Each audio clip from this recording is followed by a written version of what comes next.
Olá, gente! Então, vamos continuando com a nossa matéria sobre a República Oligárquica. Hoje vai ser a primeira de duas aulas a respeito dos movimentos dedicados à resistência ao domínio dessas oligarquias.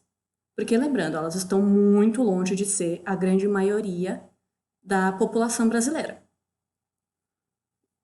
Os movimentos que a gente vai ver hoje são duas formas de organização popular chamadas de messiânicas. Então, antes de qualquer coisa, a gente precisa entender justamente o que é o messianismo. A palavra Messias, alguns de vocês já devem ter ouvido por aí, né? Geralmente ligado à religião cristã. Mas a palavra Messias, na verdade, vem do judaísmo e indica a pessoa escolhida por Deus para governar, para melhorar a condição de vida na Terra das pessoas. Então, a pessoa se identificar como um Messias ou ser visto pelos outros como um Messias tem uma grande importância religiosa. E é exatamente a religião que marca muito forte esses movimentos messiânicos. Esse tipo de movimento de organização popular existiu em vários lugares do mundo. Mas estamos falando de dois movimentos específicos que existiram no interior do Brasil durante o início da República, né? Então, nos primeiros anos da República Velha. No caso, o Messias é aquele encarregado de criar um reino divino, um reino onde não existe desigualdade, onde não existe o sofrimento. Quem escolhe o Messias? É a população que o segue. Então, o homem pode se identificar como o Messias, mas isso só terá importância real se houver uma população disposta a segui-lo. E isso aconteceu em dois momentos bastante significativos da história do Brasil. O primeiro foi no caso de Canudos e o outro foi na região do Contestado. E são justamente esses dois movimentos messiânicos que a gente vai ver hoje. Então vamos começar com o movimento de Canudos. Por que tem esse nome? Não tem nada a ver com o canudinho e matar tartarugas, nem nada parecido. A região de Canudos, na verdade, é parte do estado da Bahia, né? Então, está na região do interior da Bahia, ali mais ou menos perto do Sergipe, do Pernambuco, e no interior, né? No sertão, justamente naquela região mais pobre, né? Da Bahia. O nome, então, do movimento é Canudos, por conta da cidade, do povoado, onde essas pessoas se organizaram. Mas os envolvidos no movimento de Canudos não consideravam Canudos a sua casa. Eles rebatizaram o local, o Arraial, né? Arraial é uma cidade pequena, é um pequeno vilarejo de Arraial de Belo Monte. O líder dessa população era um homem que tem uma origem bastante complicadinha, né? A teoria é que ele nasceu no Ceará e, após alguns sofrimentos na vida, ele se tornou um peregrino, andando pelo interior do Brasil. Ele acabou agregando um grande grupo de seguidores aí nessa região da Bahia. O nome desse homem era Antônio e ele ficou conhecido como Antônio Conselheiro pelos seus seguidores do interior. E o que Antônio Conselheiro fazia que lhe garantiu o título de Messias? Ele pregava. Então, ele espalhava uma mensagem religiosa e criticava duramente a República Brasileira, que, aos olhos dele, não tinha nenhuma preocupação real com a população de forma geral, que o Estado só aparecia para cobrar impostos. Se não estava cobrando imposto, então não tinha nenhum interesse nos cuidados com a população. Sob a liderança de Antônio Conselheiro, um grupo cada vez maior de pessoas começou a se instalar na cidade de Canudos, né, no Arraial de Belo Monte, chegando a reunir mais de 20 mil pessoas. Existem alguns dados que falam que a população máxima foi de 20 mil, outros falam 25 mil, mas o mais importante é entender que eram 20 mil pessoas que não tinham riquezas próprias. Eram 20 mil trabalhadores empobrecidos. E aos olhos da oligarquia daquele período, qual que era a única função real dos trabalhadores mais pobres? Servir. Eles só eram importantes na medida em que eles poderiam oferecer algo para o grande proprietário rural que dominava aquela região, daquele coronel. Por isso que a estrutura de Canudos, ou de Belo Monte, mesmo lugar, começou a incomodar bastante, porque estava incomodando a ordem oligárquica. Ao mesmo tempo, por criticar a República, muitas pessoas começaram a dizer que o Arraial de Belo Monte era um centro monarquista. Então, que eles queriam derrubar a República para retomar o poder do imperador deposto, de Dom Pedro II. Isso era verdade? Não. Antônio Conselheiro criticava, sim, a República, muito. Dizia que era o reino do anticristo, que estava prejudicando a população brasileira, que nós seríamos punidos por conta da existência da República. Mas ele não queria necessariamente o regresso da monarquia, porque a monarquia também não era nada muito melhor, né?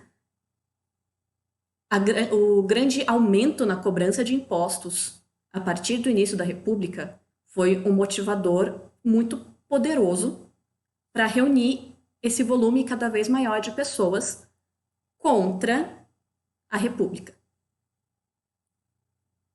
Então, eles queriam retomar a monarquia? Não necessariamente. Mas eles odiavam a República, isso não tem sombra de dúvida.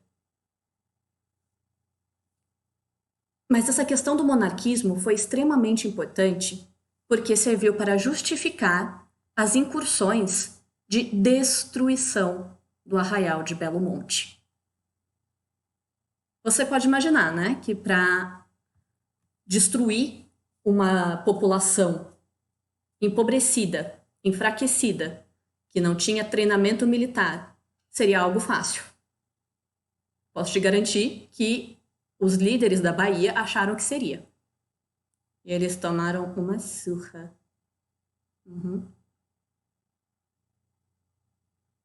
Foram feitas 3 tentativas pelo poder regional baiano de destruir Canudos.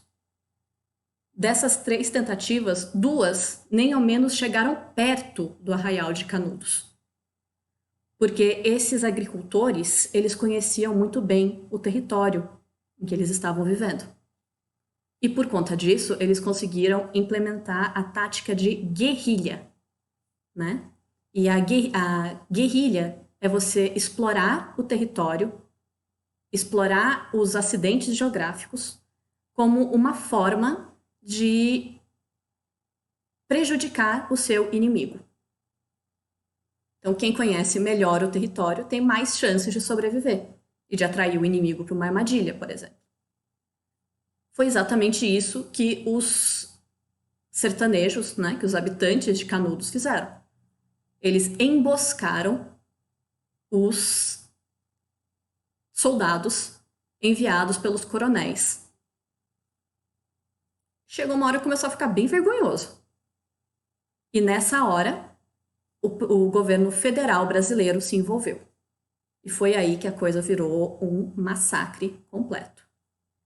Em 1897, houve a primeira intervenção federal, que não teve o nível de sucesso que eles esperavam, e mais para frente enviou um enorme destacamento de soldados do Exército Brasileiro. E dessa vez foi feito um cerco ao Arraial de Belo Monte e foi um massacre completo. As pessoas que viviam em Belo Monte foram todas mortas ou executadas, inclusive aquelas que se renderam. Então as pessoas estavam desarmadas, rendidas ao exército brasileiro, e ainda assim elas acabaram morrendo. A memória do Arraial de Canudos, do Arraial de Belo Monte, foi durante muito tempo ignorada na história do Brasil, porque foi uma demonstração do poder da união da população mais pobre.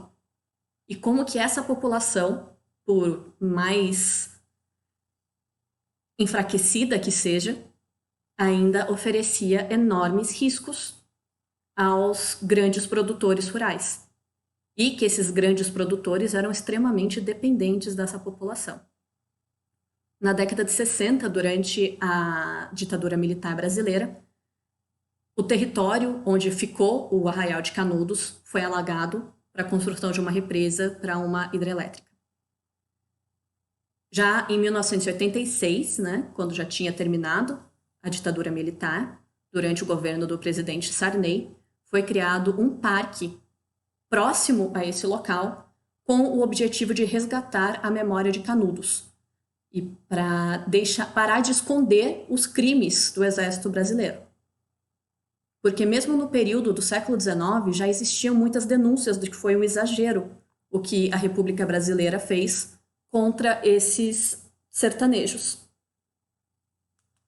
A história mais famosa a respeito de Canudos é a obra-prima de Euclides da Cunha, Os Sertões. Vocês provavelmente vão ter que ler esse livro no ensino médio. Mas se não precisarem ler, dá uma pesquisadinha, porque é realmente muito interessante. Então, a Guerra de Canudos foi um ponto muito marcante para a não construção, mas para o fortalecimento da República no Brasil. Porque estava demonstrando que mesmo as pessoas mais distantes, mais afastadas dos grandes centros, ainda eram obrigadas a atender às exigências do poder do Rio de Janeiro. E que não seria aceitável tentar desvirtuar esse poder. Então, a Guerra de Canudos foi a primeira, né? O Arraial de Canudos, o Arraial de Belo Monte, foi essa primeira organização popular messiânica de resistência ao poder central. Mas, um pouco depois, já no início do século XX, surgiu um segundo movimento, também de característica messiânica, que causou um embate, absurdamente violento entre a população local e o governo federal. E isso aconteceu na região do Contestado. Então, o Contestado tem esse nome por conta da sua localização geográfica. Esse conflito aconteceu no sul do Brasil, em uma área que, no período, estava sendo disputada pelo governo do Paraná e o governo de Santa Catarina. Então, contestar é desafiar, questionar. A área contestada era a área questionada. Era a área que desafiava a propriedade, né? Quem que deveria cuidar daquela região. Então, essa região contestada, justamente por ter todas as dúvidas a respeito de quem deveria cuidar dela e quem poderia lucrar com ela, a questão do lucro era muito importante, acabou ficando abandonada durante muito tempo. Porque imagina, você é o estado do Paraná. Você vai querer investir o seu dinheiro para poder melhorar um território que depois pode ser utilizado por Santa Catarina? E vice-versa. Para Santa Catarina não era interessante ter os altos investimentos para a colonização da região contestada, sendo que não havia nenhuma garantia de que eles teriam o usufruto daquele território mais para frente.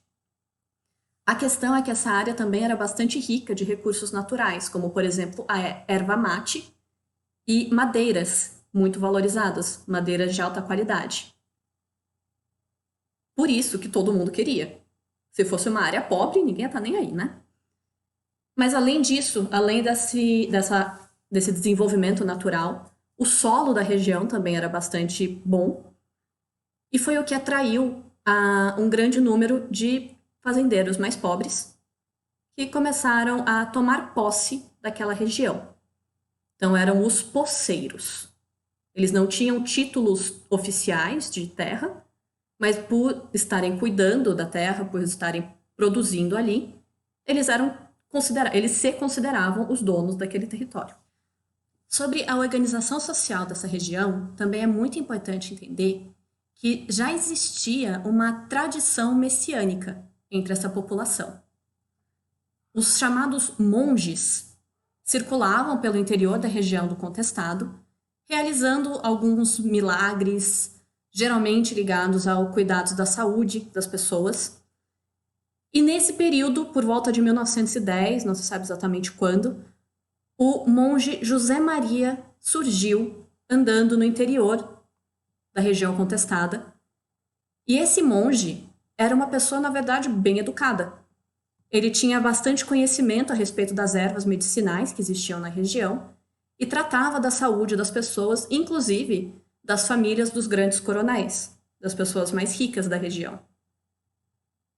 Ao que se sabe sobre esse monge, né, sobre essa figura, ele era um antigo membro do exército brasileiro que havia sido expulso ou que havia fugido. Tem sempre uma discussão sobre isso, se ele havia sido expulso do exército ou se ele tinha sido um desertor, né? O desertor é aquele que abandona o seu posto no exército sem ter nenhuma justificativa.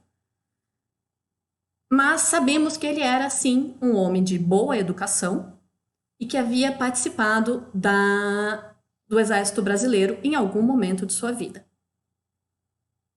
As pessoas começaram a tratar José Maria como um santo monge. E ele estava adorando toda a atenção. E ele guiava as pessoas e fundava vilarejos. E ele, inclusive, fundou um vilarejo próximo de Iraí, né, e nomeou essa região como uma monarquia celestial. Então, seria o lugar perfeito governado pelo Messias. A sua fama de milagreiro se espalhava, ele era convidado para participar de várias festas, mas por volta desse mesmo período, né, na década de 1910, estava sendo construída uma ferrovia ligando São Paulo ao Rio Grande do Sul. E essa ferrovia passava bem no meio da área contestada. Problema fantástico dessa ferrovia. O pagamento dela foi feito em terra. Então, ao invés de dar dinheiro para os construtores, o Estado brasileiro optou por doar pedaços de terra, mais especificamente 15 quilômetros a leste e 15 quilômetros a oeste da estrada de ferro. Qual que é um pequeno problema que o Estado brasileiro não levou em consideração? Tinha gente vivendo ali. Aquela região não era abandonada, não era uma terra devoluta, né? Que significa uma terra vazia, pertencente ao Estado. Era uma área ocupada pelos poceiros. Existiam muitas famílias vivendo lá e que dependiam totalmente da renda que eles conquistavam nessas terras, nesses territórios, para conseguir sobreviver. Vocês acham que o governo brasileiro e a Brazil Railway, né, a empresa responsável pela construção da estrada de terra, de ferro, estavam preocupados com essa população? Nem um pouco. Então começaram a dar ordens de despejo. Tirava a terra das pessoas e não estavam nem aí para quem que estava se ferrando com isso tudo. Nesse momento, o José Maria se torna uma pessoa ainda mais importante. Porque lembra que ele já tinha aquele vilarejo anti-república dele? Ele começou a passar o seu conhecimento bélico para outras pessoas. Não sabemos muito bem como essa organização foi estabelecida, mas aconteceu.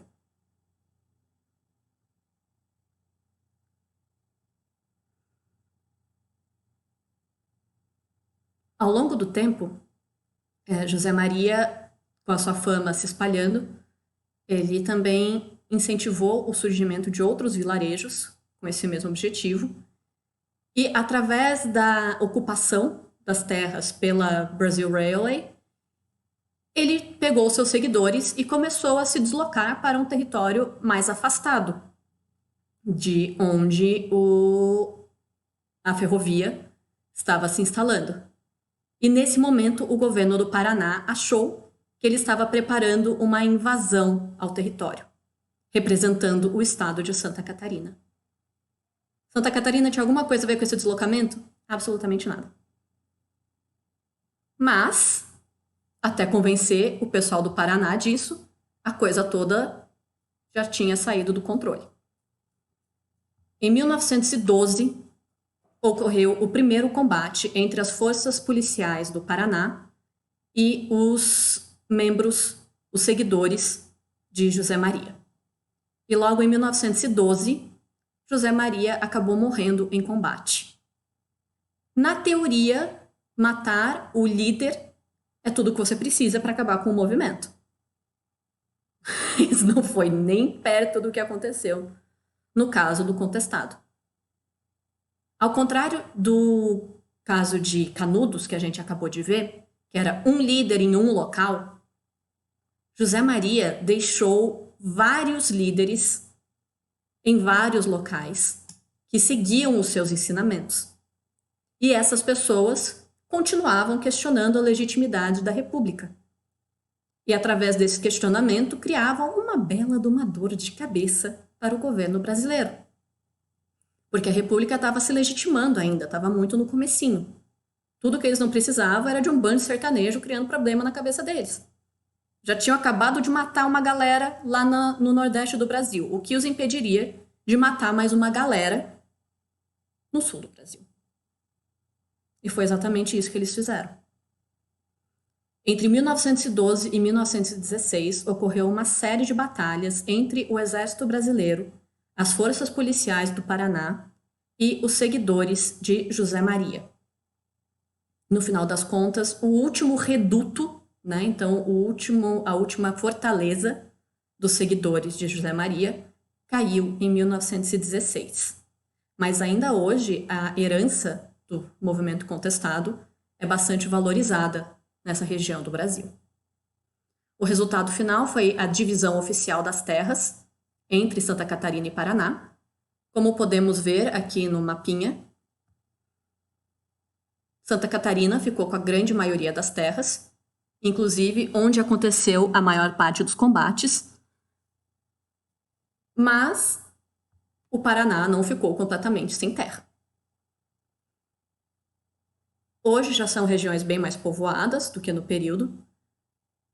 A estrada de ferro já não tem importância, mas a memória do contestado foi muito mais preservada do que a memória de Canudos, principalmente porque deixaram muitos sobreviventes. Apesar de ter tido mais ou menos 10 mil mortos na guerra do contestado, ao contrário de Canudos, que foi um massacre completo dos participantes, o contestado deixou sobreviventes. E estes sobreviventes puderam narrar a sua história para seus descendentes, facilitando a preservação da memória. Qual é a importância dessa aula de hoje?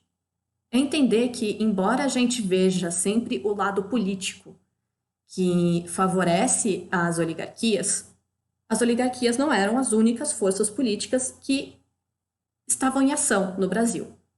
A população brasileira, principalmente a partir desse início da República, já se organizava cada vez mais para resistir. A questão era qual era o nível de sucesso que eles conseguiam atingir. Na semana que vem, a gente vai continuar com as outras formas de resistência, principalmente as urbanas. Ok? Então, até mais!